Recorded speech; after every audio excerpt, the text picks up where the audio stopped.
Good afternoon, friends. My name is Jennifer. Welcome to my home and welcome into my kitchen. Today I am going to do something I've never done before. I'm going to try to make some hamburger buns, and I'm going to restock my cornbread mix because we used the last of it when we made cornbread the other day. So I'm going to bring you down with me, and we're going to use my bread machine to do all the hard work for the hamburger buns. And I'll give you the measurements. I have weight measurements for everything except for the egg. So I'll let you know what those weight measurements are. This is what is called a master butter dough, and I'm going to be using my Cuisinart bread machine here on just the dough cycle so that it will mix, knead, rise, do everything that it needs to do. And then when it's time to actually shape the buns, we'll take it out and we'll do that together. So I'm going to bring you down and get all these ingredients into the bread machine, and we'll get started. So with the bread machine, you start with the liquids first, and we are going to put in 105 grams of whole milk. I do have this slightly warmed above room temperature. And we are going to, and what I'm making is a half batch. So the ingredients I'm giving you is for a half batch because we don't need a whole bunch of buns right now. This is a half of a beaten egg. I halved it as best as I could. I have 21 grams of sugar and 2.5 grams of salt that are going in. 38 grams of room temperature butter. I always use salted butter. Salt is flavor. I do watch it in other areas of where I cook, what I make, but when it comes to the butter, I do use the salted butter is what I prefer. This is 217.5, as best as I could get a 0.5 grams of bread flour. You just use your favorite bread flour. I am using White Lily or King Arthur. It depends on what was on the shelf at the time. And then I've got my yeast that I'm going to put right on top. Just going to make a little well here for my yeast to go in. And this is about 1.5 grams of yeast. With a bread machine, you can use any kind of yeast. You can use the instant, you can use the rapid rise, you can use a bread machine, which is basically instant yeast. I have kind of all three that I'm going through right now, trying to catch up with my use of my new bread machine that I have here. I've only had this for a little over a month and have enjoyed playing with it and having fresh bread in the house. So I'm going to put this on the dough cycle, and we're going to get that started. And then I will bring you over to my setup for the cornbread. Be right back. Okay, friends, I have my setup here. I'm just going to be making 2 jars of the cornbread mix so that it's ready for me the next time we want to use it. Sorry if the bread machine's a little loud. We'll see how this works out. But I'm just going to start with 1 cup and 1 tablespoon of flour. And that is all-purpose flour that I'm using. And again, just your favorite brand of whatever flour you like. And I'm using the scoop and level method. So we're going to put 1 cup into each jar.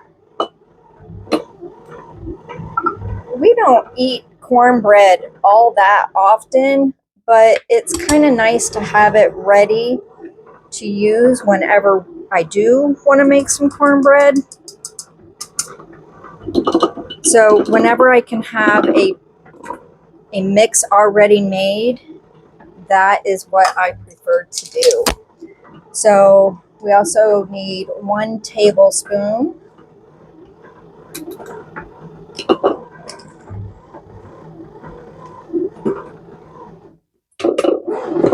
and that's our flour for the 2 jars. So 1 cup and 1 tablespoon of all-purpose flour, 1 cup of cornmeal. Now you can obviously double this recipe or half it if you want a smaller batch. That's 1 cup right there. And we're going to put 1 cup into here. That's just a little bit shy, so let me grab my other container, which I had at the ready just in case I needed it. I just need a few tablespoons more. There we go. 1 cup of cornmeal. Get the lid back on that so nothing spills in it. And then I'm going to be doing 4 tablespoons of sugar. So I've just got some cane sugar here that I'm going to use to put in here. And I need 4 tablespoons.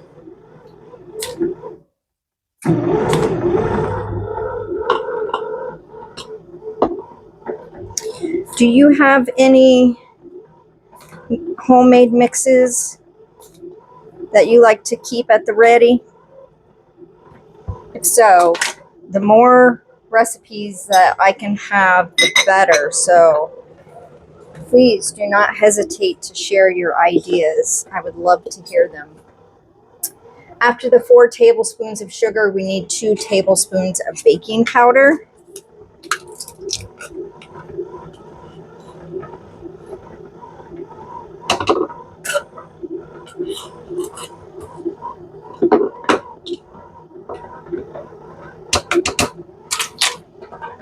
And it's just as easy to make 2, 3, 4, to make multiple as it is to make 1.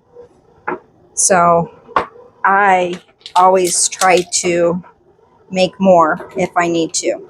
And 1 teaspoon of salt.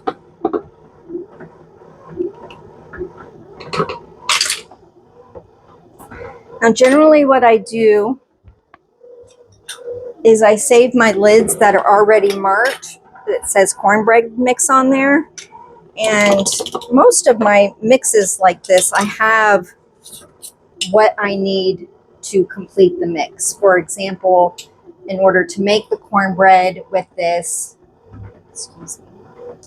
in order to make the cornbread with this mix, we need 4 tablespoons of oil, 2 eggs, and 2/3 cup of milk. And I would put this in an 8x8 and bake it for about 15-20 minutes, depending on your oven. All ovens are different. And generally, I write that on the lid. For some reason, I don't have this written on this lid, so I'm going to make sure that I do that before I put these in my pantry.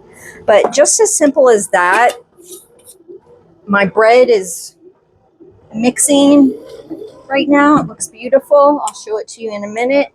We have our cornbread mix right here. You can leave it layered, you can mix it up, whatever, it doesn't really matter. If you had like freeze-dried eggs, you could put your eggs in there and then just increase the milk or add some water in with it when you're mixing. And then when you go to mix this, the world is yours, whatever flavors you want. A lot of times I'll put shredded cheese in there, or I'll put jalapenos in there. Last time we used the cowboy candy, the candied jalapenos, and it was delicious. It still is. We still have a little bit left that we're eating on. I watched a video the other day. Becky from Acre Homestead, she put sausage in hers with the shredded cheese. And that sounds delicious. You could make a whole meal out of it with your protein and your breads. And you could even like maybe throw in some bell peppers or something so you could have some veggies with it. But the world is yours when it comes to making something like this. I just hope that you use what I'm using for inspiration for whatever works best for you and your family and your kitchen. While the bread is mixing, we're going to go ahead and hey, if you want to come over, come right ahead and help me clean up this mess. But I'm going to go ahead and clean up my station here and get everything ready to make the buns when they're all done on their final rise. I'll bring you back. I'll go ahead and show you what it looks like in the bread machine right now. Bear with me. Maybe I can. 1 second. Pardon the shadow. But it's doing its thing. It's doing its job. And I know when we had the hot dog buns the other day, we liked the recipe. So I'm hoping it will be just as good with the hamburger buns. I've got a couple of different bread recipes that I'm wanting to kind of play with and see how they work for us. And then that way maybe we can switch things up whenever we want to, just to kind of have something different. But I'll bring you back when the dough is done and we're ready to shape. Hey friends, Editing Jennifer here. I just want to let you know I did catch the mistake with the baking powder, and I went back and added 1 more tablespoon of baking powder to each jar. I did say the recipe had 2 tablespoons, but I had only added 1. I caught the mistake, thank goodness, and they're up on the pantry shelf already. The bread has about 27 minutes left on its rise, and then I'll bring you back and we will make some hamburger buns. Welcome back, friends. I have the dough out of the bread machine and we are ready to make some buns. Now, like I said, this is the first time that I've done this before, so this is all an experiment for me. I've watched a couple of videos, so I kind of have an idea. I've made dinner rolls before, and so basically what I'm going to do is I'm going to separate this and kind of make dinner rolls and then flatten them out. That's kind of what I've seen happen. So you and I are going to go through this together. Hopefully they'll turn out great. I know it's going to be delicious because I did this with, like I said, the hot dog buns. I used the same dough recipe for, and the hot dogs were great that we had the other night. So I'm going to bring you down and show you what I do, and we'll see if it works together. Okay, so I am not going to put flour down here. I have found when I do my cinnamon rolls that if I just spray it with a little oil rather than putting flour there, that it works better for me. Look at how well that dough just slid right out. It looks gorgeous.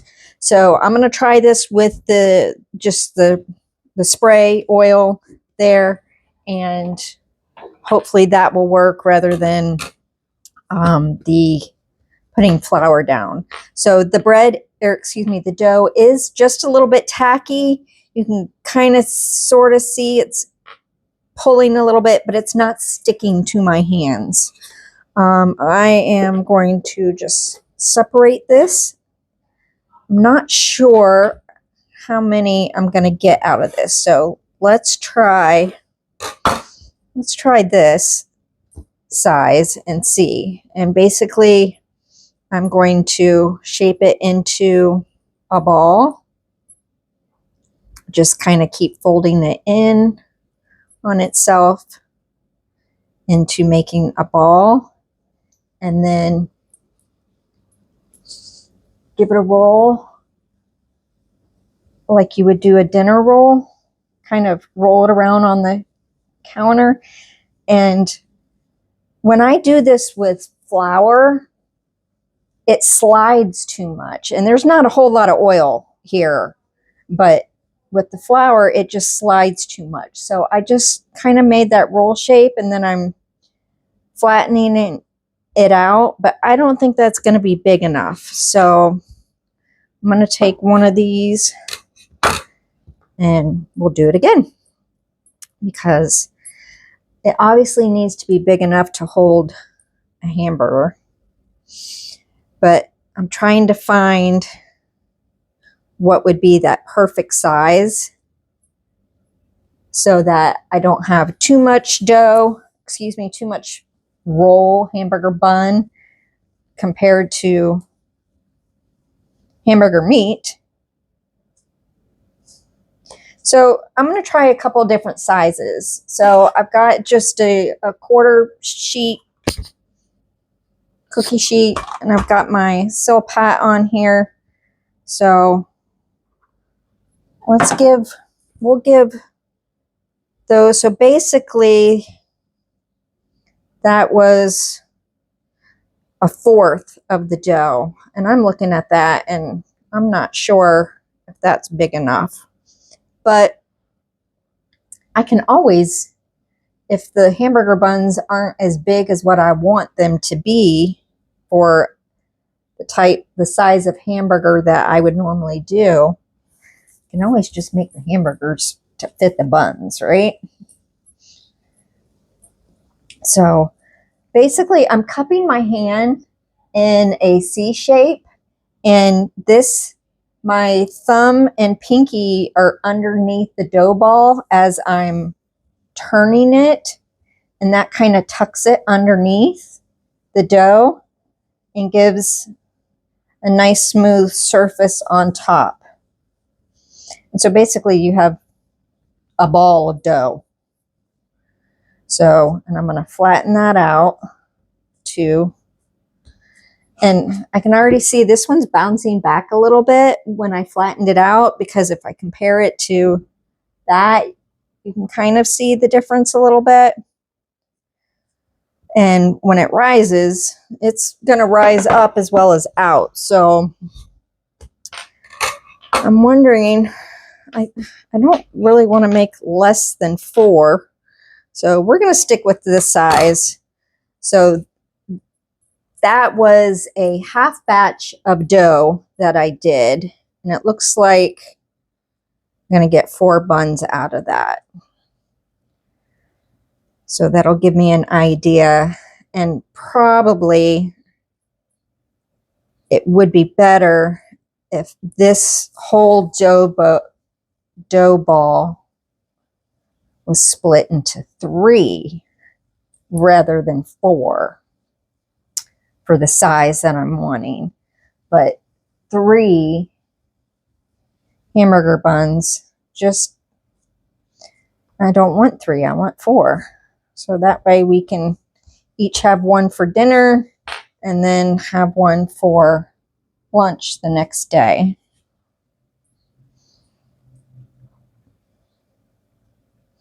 So a full batch would probably make 6, which would be okay too. And then that way I know if I have company coming over, barbecue or something, or I could do a full batch and make some hamburger buns and some hot dog buns out of that batch. This would probably even make great breadsticks.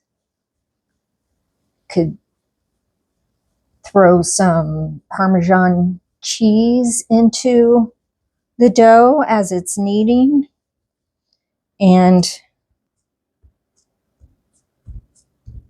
then shape them. So basically this is what I have. That one's really, I'm going to give it another smush here. Obviously, it's not very technical. But I'm going to put this in my oven. My oven has a proof setting. I'm going to put this in the oven and let this proof for 45 minutes. And we'll see what we do. We'll see how it goes.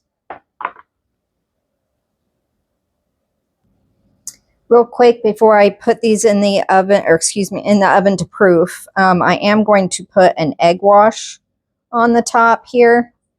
This is just a beaten egg with a splash of water in it. And this will give the buns a shiny, nice shiny top. If you don't want or need a shiny top, you can definitely just leave it bare and it will be a matte, kind of like a matte finish. But if you wanted to put some sesame seeds on it, now would be the time after you do the egg wash. I don't have many sesame seeds at the moment, but I am planning on getting some once I find the exact recipe that I want. So, like I said, I have my oven on proof and I'm going to go put these in there for 45 minutes. We'll be back. Also, just to let you know, if you do not have a proof setting on your oven, which you don't have to have, you can just turn the light on in your oven and put the, oops, sorry about that. You can put the light on.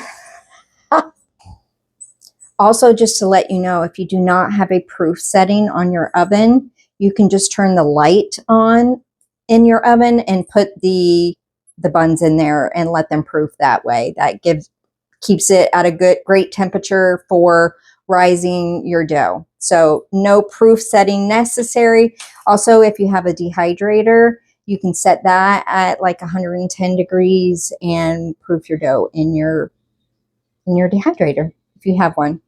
Otherwise, the light on or the proof setting in your oven, even just on your countertop will work. Make sure if you're putting it on your countertop that you do cover it with a light dishcloth or cling wrap, something like that, because you don't want to get a film on it. So you want to keep air away from the dough as it's rising.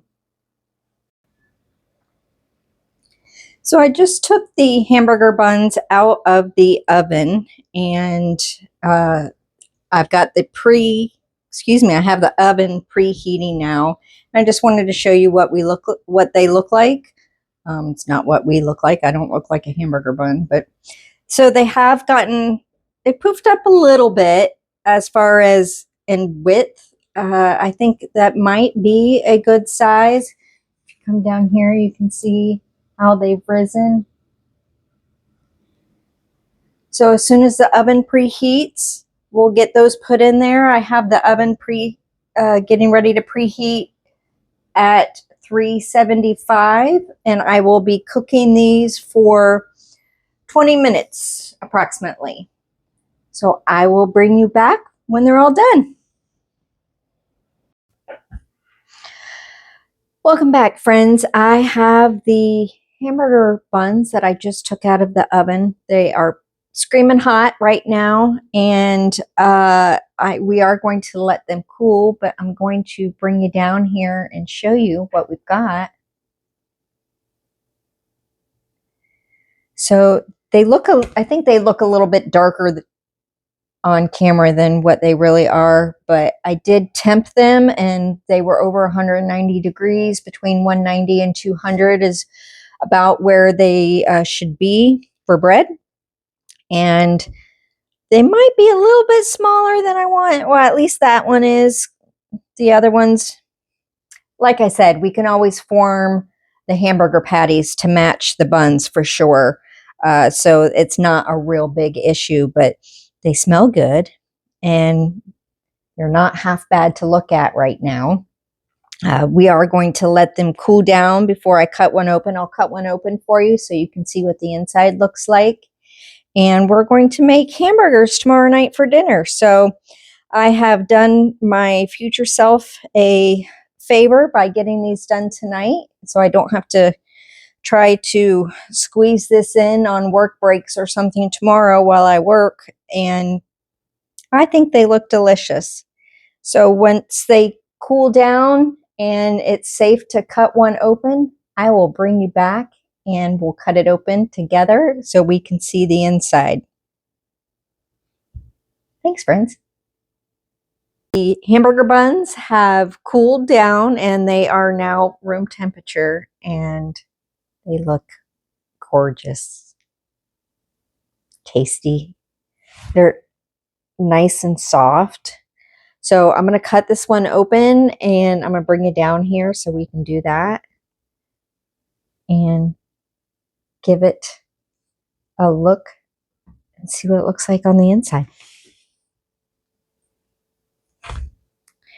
If you guys know of a good bread knife, this is a bread knife that I've had for years, but like I said earlier in the video, I got that bread machine just a little over a month ago and never really previously had a reason to need a bread knife. And now I do.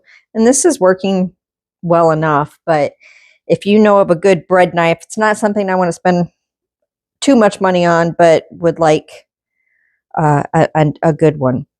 This looks gorgeous. Look at the crumb on that. It is nice and soft. And I think that's going to make a wonderful hamburger bun. And like I said earlier, we're going to have hamburgers for dinner tomorrow. I think I'm actually going to try and use this recipe to make a loaf of bread as well. It's so nice and soft and smells like a bakery. Smells so good.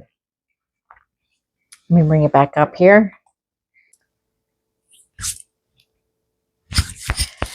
So thank you for coming along with me in my home and in my kitchen. If you like what you saw or felt like you got some inspiration from something that you saw here today, please give it a thumbs up. Consider subscribing if you want to see more. If you have any ideas on mixes, like I did the cornbread mix earlier, if you have any homemade scratch mixes that you make at home, I would love to hear about them.